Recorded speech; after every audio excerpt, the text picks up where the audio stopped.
नमस्कार। देश के विभिन्न क्षेत्रों में उपस्थित मंत्रिमंडल के मेरे सहयोगी, सांसदगण, विधायकगण, देश के युवा साथी, देवी और सज्जनों, आज धनतेरस का पवित्र त्योहार है। सभी देशवासियों को धनतेरस की बहुत बहुत बधाई। 2 दिन बाद हम सभी दीपावली का पर्व भी मनाएंगे और इस साल की दीपावली बहुत खास है, बहुत विशेष है। आपको होगा कि भाई दिवाली तो हर बार आती है, इस बार विशेष क्या हो गया? मैं बताता हूं विशेष क्या है। 500 वर्षों के बाद प्रभु श्री राम अयोध्या के अपने भव्य मंदिर में विराजमान है और उस भव्य मंदिर में विराजमान होने के बाद ये पहली दीपावली है और इस दीपावली की प्रतीक्षा में कई पीढ़ियां गुजर गई। लाखों लोगों ने बलिदान दिए, यातनाएं झेली। हम सभी बहुत सौभाग्यशाली हैं जो ऐसी विशेष, खास, भव्य दिवाली के साक्षी बनेंगे। उत्सव के इस माहौल में आज इस पावन दिन रोजगार मेले में 51,000 नौजवानों को सरकारी नौकरी के नियुक्ति पत्र दिए जा रहे हैं। मैं आप सबको बहुत बहुत बधाई देता हूं, शुभकामनाएं देता हूं। साथियों, देश के लाखों युवाओं को भारत सरकार में परमानेंट सरकारी नौकरी देने का सिलसिला लगातार जारी है। बीजेपी और एनडीए शासित राज्यों में भी लाखों युवाओं को नियुक्ति पत्र दिए गए हैं और अभी हरियाणा में तो नई सरकार बनते ही 26,000 युवाओं को नौकरी का उपहार मिला है। और आप में से जो हरियाणा से परिचित होंगे उनको पता है, इन दिनों हरियाणा में एक उत्सव का माहौल है, नौजवान प्रसन्न है। और आपको पता है, हरियाणा में हमारी सरकार की पहचान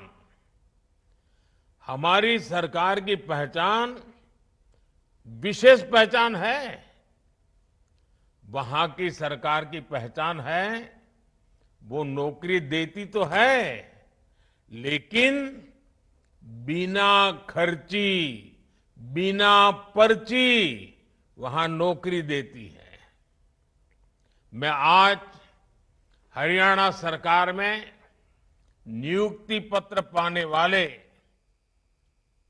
26,000 नौजवानों को भी विशेष बधाई देता हूं।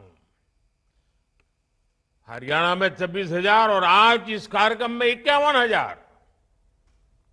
साथियों, देश के युवाओं को ज्यादा से ज्यादा रोजगार मिले, ये हमारा कमिटमेंट है।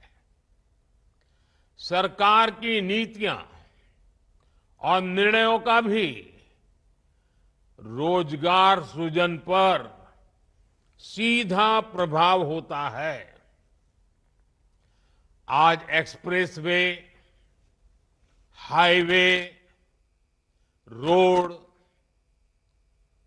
Rail, port, airport, fibre line बिछाने का काम, देश के कोने कोने में मोबाइल टावर लगाने का काम, नए नए उद्योगों का विस्तार, देश के कोने कोने तक, कोने कोने में हो रहा है। नए इंडस्ट्रियल शहर बनाए जा रहे हैं। पानी की पाइपलाइन, गैस की पाइपलाइनें बिछाई जा रही है। बड़ी संख्या में स्कूल, कॉलेज, यूनिवर्सिटी खोले जा रहे हैं। इंफ्रास्ट्रक्चर पर पैसे खर्च कर सरकार लॉजिस्टिक्स की लागत कम करने की कोशिश कर रही है। इन सारे कामों से देश के लोगों को सुविधा तो मिल ही रही है, लेकिन साथ साथ करोड़ों की संख्या में रोजगार के भी नए मौके बन रहे हैं। साथियों, अभी कल ही मैं वडोदरा में था। वहां मुझे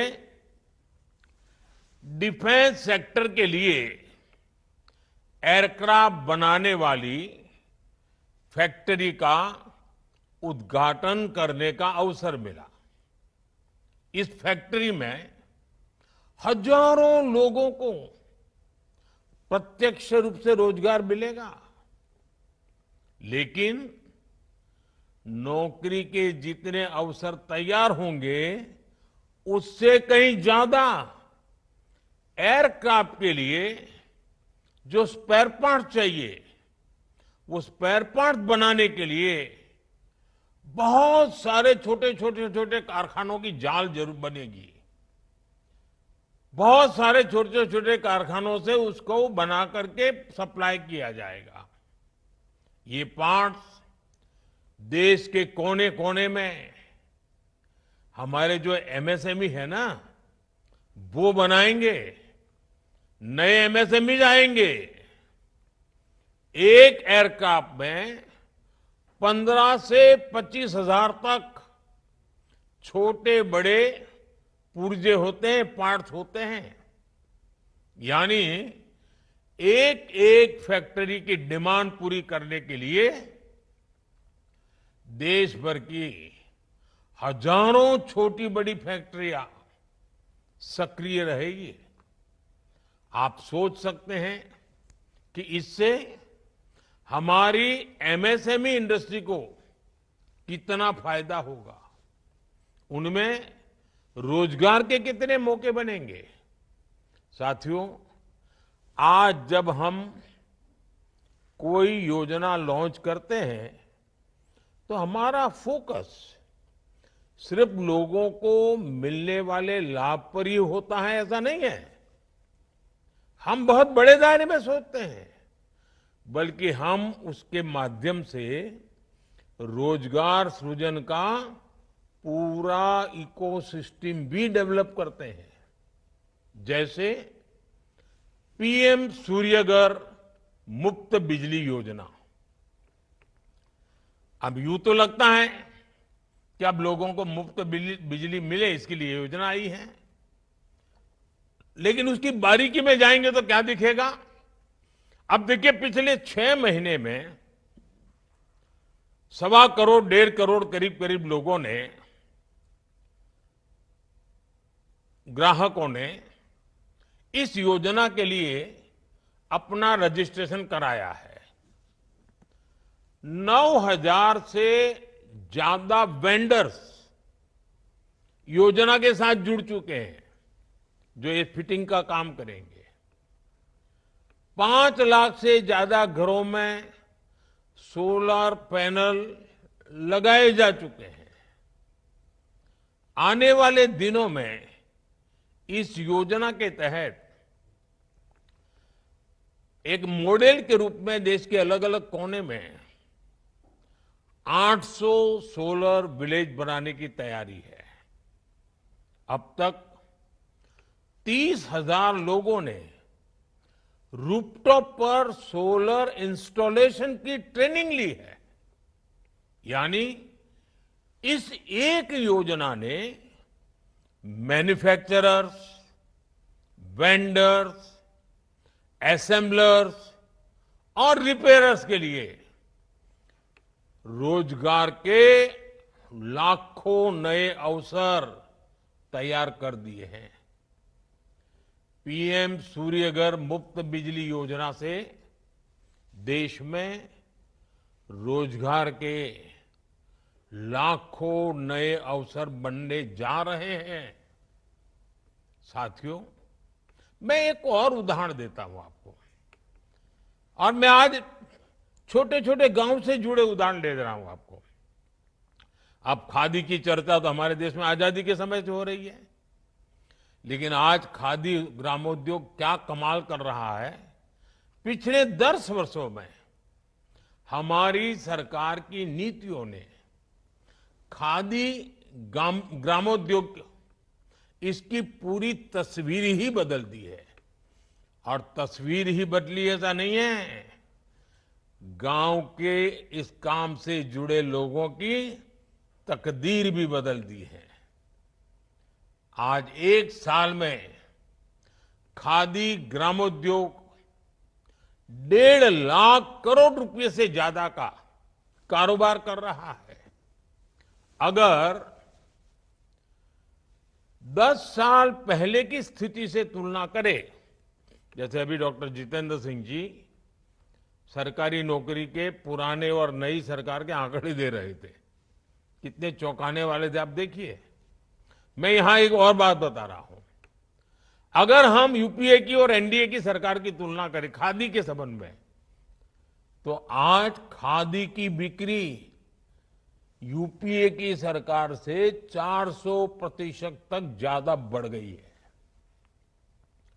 जब कारोबार बढ़ रहा है तो इसका मतलब है कि इससे जुड़े कारीगरों, बुनकरों, व्यापारियों को भी बहुत बड़ा फायदा हो रहा है। इस क्षेत्र में नए लोगों को अवसर मिल रहे हैं, बड़ी संख्या में रोजगार का सृजन हो रहा है। इसी तरह हमारी लखपति दीदी योजना ने ग्रामीण महिलाओं को रोजगार और स्वरोजगार के नए साधन दिए हैं। पिछले 1 दशक में 10 करोड़ महिलाएं सेल्फ हेल्प ग्रुप से जुड़ी हैं। और आपको मालूम है, self help group economic activity करता है, कुछ न कुछ करके कमाई करता है। मतलब 10 करोड़ महिलाएं जो कमाने लगी है, रोजगार स्वरोजगार के कारण उनके घर में पैसे आ रहे हैं, अपनी मेहनत से आ रहे हैं। ये 10 करोड़ का आंकड़ा और सिर्फ महिलाओं का, ये बहुत लोग हैं उनको नजर नहीं आता है। और सरकार ने इन्हें पूरी तरह सपोर्ट किया है, संसाधन में सपोर्ट, धन देने में सपोर्ट। ये महिलाएं किसी ना किसी रोजगार से आय अर्जित कर रही हैं, कमाई कर रही है। हमारी सरकार ने इनमें से 3 करोड़ महिलाओं को लखपति दीदी बनाने का लक्ष्य रखा है। मामूली इनकम नहीं, हम इनकम भी बढ़ाना चाहते हैं। अब तक करीब 1.25 करोड़ महिलाएं लखपति दीदी बन चुकी हैं। मतलब उनकी 1 साल की इनकम 1 लाख रुपए से ज्यादा हो गई है, और ये हर वर्ष कमाने वाले हैं। साथियों, आज भारत दुनिया की तीसरी सबसे बड़ी अर्थव्यवस्था बनने की दिशा में आगे बढ़ रहा है। देश की ये तरक्की देख देश का युवा ये भी पूछता है, और स्वाभाविक है, उसके मन में सवाल है कि जो गति आज है, जो विस्तार आज है, वो गति पहले क्यों नहीं पकड़ी? इसका जवाब है, पहले की सरकारों में नीति और नियत दोनों का अभाव था। साथियों, आप याद करिए, पहले ऐसे कितने ही सेक्टर थे जिनमें भारत लगातार पिछड़ता जा रहा था। खासकर टेक्नोलॉजी के क्षेत्र में दुनिया में नई नई टेक्नोलॉजीज आती थी, लेकिन भारत में हम उनका इंतजार करते रहते थे, सोचते थे भाई ये दुनिया में तो आया, हमारे यहां कब आएगा। जो टेक्नोलॉजी पश्चिमी देशों में आउटडेटेड हो जाती थी, निकम्मी हो जाती थी, तब जाकर के वो हमारे यहां पहुंचती थी। ये सोच बना दी गई थी कि हमारे देश में आधुनिक टेक्नोलॉजी डेवलप हो ही नहीं सकती। इस मानसिकता से कितना बड़ा नुकसान हुआ। भारत न केवल आधुनिक विकास की दौड़ में पिछड़ता चला गया, बल्कि रोजगार के सबसे महत्वपूर्ण सोर्स भी हमसे दूर होते चले गए। आधुनिक विश्व में जिन उद्योगों से रोजगार पैदा होता है, जब वही नहीं होंगे तो रोजगार कैसे मिलेगा? इसलिए हमने पुरानी सरकारों की उस पुरानी सोच से देश को आजाद कराने के लिए काम शुरू किया है। स्पेस सेक्टर से लेकर सेमीकंडक्टर तक, इलेक्ट्रॉनिक्स से लेकर इलेक्ट्रिक व्हीकल तक, हमने हर नई तकनीक में मेक इन इंडिया को आगे बढ़ाया। हमने आत्मनिर्भर भारत पर काम किया। देश में नई टेक्नोलॉजी आए, नए फॉरेन डायरेक्ट इन्वेस्टमेंट आए। इसके लिए हमने पीएलआई स्कीम लॉन्च की। मेक इन इंडिया अभियान और पीएलआई स्कीम ने मिलकर रोजगार सृजन की गति कई गुना तेज कर दी है। आज हर सेक्टर के उद्योगों को बढ़ावा मिल रहा है। इससे अलग अलग फील्ड के युवाओं के लिए नए मौके बन रहे हैं। आज देश में भारी निवेश हो रहा है और रिकॉर्ड अवसर बन रहे हैं। पिछले 8 वर्षों में 1.5 लाख से ज्यादा स्टार्टअप्स लॉन्च हुए हैं। आज भारत में दुनिया का तीसरा सबसे बड़ा स्टार्टअप इकोसिस्टम है। इन सारे सेक्टर्स में हमारे युवाओं को आगे बढ़ने का मौका मिल रहा है, उन्हें रोजगार मिल रहा है। साथियों, भारत के युवाओं की क्षमता बढ़ाने के लिए आज उनके स्किल डेवलपमेंट पर सरकार का बहुत फोकस है। इसलिए हमने स्किल इंडिया जैसे मिशन शुरू किए। आज सैकड़ों कौशल विकास केंद्रों में युवाओं को ट्रेनिंग दी जा रही है।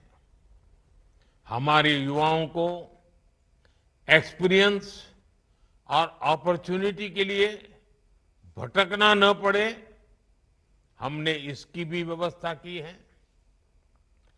प्रधानमंत्री इंटर्नशिप योजना के तहत भारत की टॉप 500 कंपनीज में पेड इंटर्नशिप का प्रावधान किया गया है। हर इंटर्न को 1 साल तक 5,000 रुपया प्रति माह दिया जाएगा। हमारा लक्ष्य है कि अगले 5 वर्षों में 1 करोड़ युवाओं को इंटर्नशिप का अवसर मिले। इससे युवाओं को अलग अलग सेक्टर्स में रियल लाइफ बिजनेस एनवायरनमेंट से जुड़ने का मौका मिलेगा।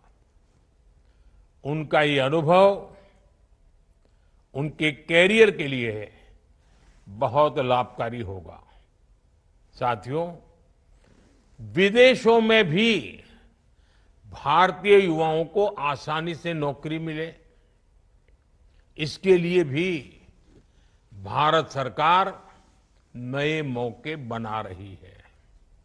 हाल में ही जर्मनी ने, आपने अखबार में पढ़ा होगा, जर्मनी ने भारत के लिए स्किल वर्कफोर्स स्ट्रेटेजी जारी की है।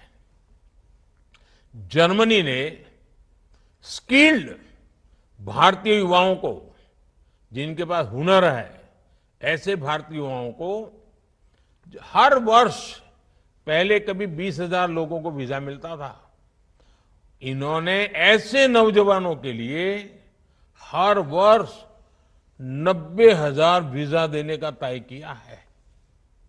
मतलब 90,000 लोगों को वहां रोजगार के लिए जाने का अवसर मिलेगा। और इसका बहुत बड़ा फायदा हमारे युवाओं को होगा।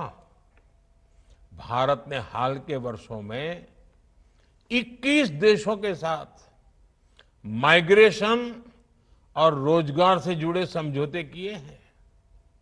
इनमें गल्फ कंट्रीज के अलावा Japan, Australia, France, Germany, Mauritius, Israel, UK और इटली जैसे बहुत आर्थिक रूप से संपन्न देश शामिल हैं।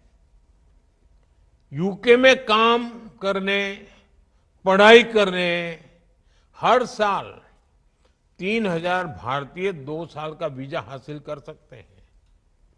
ऑस्ट्रेलिया में हर साल हमारे 3,000 छात्रों को पढ़ाई करने का अवसर मिलेगा।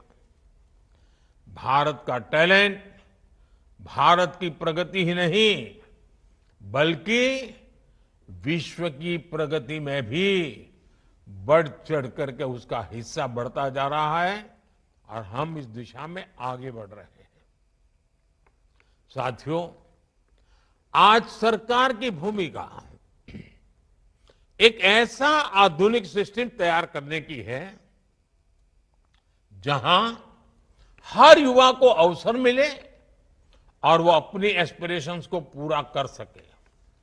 इसलिए आप चाहे जिस पद पर हो, आपका लक्ष्य यही होना चाहिए कि युवाओं को, नागरिकों को ज्यादा से ज्यादा सहूलियत मिले। साथियों, आपको सरकारी नौकरी मिलने में देश के टैक्स पेयर और नागरिकों का अहम योगदान है।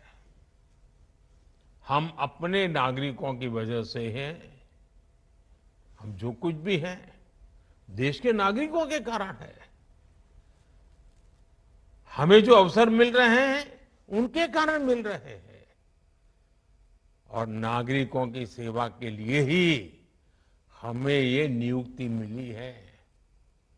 बिना खर्ची, बिना पर्ची, ये नौकरी का जो नया कल्चर है ना, हमें भी ये कर्ज चुकाना है नागरिकों की सेवा करके,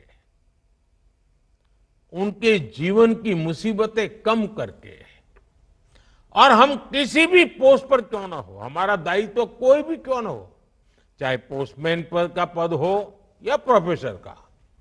हमारा काम देशवासियों की सेवा करना है, गरीब से गरीब की सेवा करना है। दलित हो, पीड़ित हो, आदिवासी हो, महिलाएं हो, नौजवान हो, जिसकी भी सेवा करने का मौका मिले, हमें उसे अपना भाग्य मान करके देशवासियों की सेवा करनी चाहिए। आप उस समय भारत सरकार में नौकरी के लिए आए हैं जब देश ने विकसित भारत का संकल्प लिया है। इस लक्ष्य को पाने के लिए हमें हर सेक्टर में बेहतर प्रदर्शन करना होगा और ये आप जैसे नौजवान साथियों के बिना संभव नहीं होगा। इसलिए आपको सिर्फ अच्छा काम करना है इतना ही नहीं है, बल्कि आपको सबसे बेहतर करके दिखाना है। हमारे देश में सरकारी कर्मचारी ऐसे होने चाहिए जिनकी मिसाल उदाहरण के रूप में दुनिया भर में उनकी चर्चा होनी चाहिए। देश को हमेशा हमसे अपेक्षा हो बहुत स्वाभाविक है और आज जब एस्पिरेशनल इंडिया का वातावरण है तो अपेक्षाएं जरा ज्यादा भी है, लेकिन वो अपेक्षाएं भी हमारी अमानत है। वही अपेक्षाएं देश को आगे बढ़ने की ऊर्जा देती है और तब जाकर के हमारा दायित्व बनता है कि हम देशवासियों की अपेक्षाओं पर खरा उतरे। साथियों, इस नियुक्ति के साथ आप अपने व्यक्तिगत जीवन की भी एक नई यात्रा शुरू करने जा रहे हैं। मेरा आग्रह है कि हमेशा विनम्र बने रहें। हम सेवक हैं, हम शासक नहीं है। अपनी इस यात्रा में कुछ नया सीखने की अपनी आदत को कभी भी मत छोड़ना। लगातार नया सीखते रहना चाहिए और सरकारी कर्मचारियों के लिए भारत सरकार आई गॉड कर्मयोगी प्लेटफॉर्म पर विभिन्न प्रकार के कोर्सेज उपलब्ध कराती है। आप ऑनलाइन जाकर के उस प्लेटफॉर्म से जुड़कर आपकी जब भी समय की सुविधा हो, जिस विषय में आपकी रुचि हो, आप डिजिटल ट्रेनिंग मॉड्यूल का लाभ उठा सकते हैं। ज्यादा से ज्यादा कोर्सेज आपको पूरे करने चाहिए और मुझे विश्वास है साथियों कि आपके ही पुरुषार्थ से 2047 में देश विकसित भारत बनने वाला है। आपकी उम्र आज 20, 22, 25 होगी। आप अपनी नौकरी के उत्तम अवस्था में होंगे तब देश विकसित भारत बन चुका होगा। आप गर्व से कहेंगे कि मेरे 25 साल की पसीने का परिणाम है कि आज मेरा देश विकसित भारत बना है। कितना बड़ा सौभाग्य, कितना बड़ा अवसर आपको मिला है। सिर्फ रोजगार मिला ऐसा नहीं है, आपको अवसर मिला है और मैं चाहता हूं इस अवसर पर सवार होकर के सपनों में सामर्थ्य भर के संकल्प के लेकर के जीने का हौसला बनाइए। चल पड़े। विकसित भारत का सपना पूरा न हो तक अब तक हम चैन से बैठेंगे नहीं। हमें जो दायित्व मिला है जन सेवा के माध्यम से उसको परिपूर्ण करेंगे। मैं एक बार फिर आज नियुक्ति पत्र पाने वाले सभी साथियों को बहुत बहुत बधाई देता हूं। आपके उज्जवल भविष्य के लिए शुभकामनाएं देता हूं। आज आपके परिवार में भी खुशी का विशेष माहौल होगा। मैं आपके परिवार को भी बहुत बहुत शुभकामनाएं देता हूं। दिवाली का पर्व है, नया अवसर भी है, आपके लिए तो डबल दिवाली है। मौज कीजिए दोस्तों। बहुत बहुत शुभकामनाएं। धन्यवाद।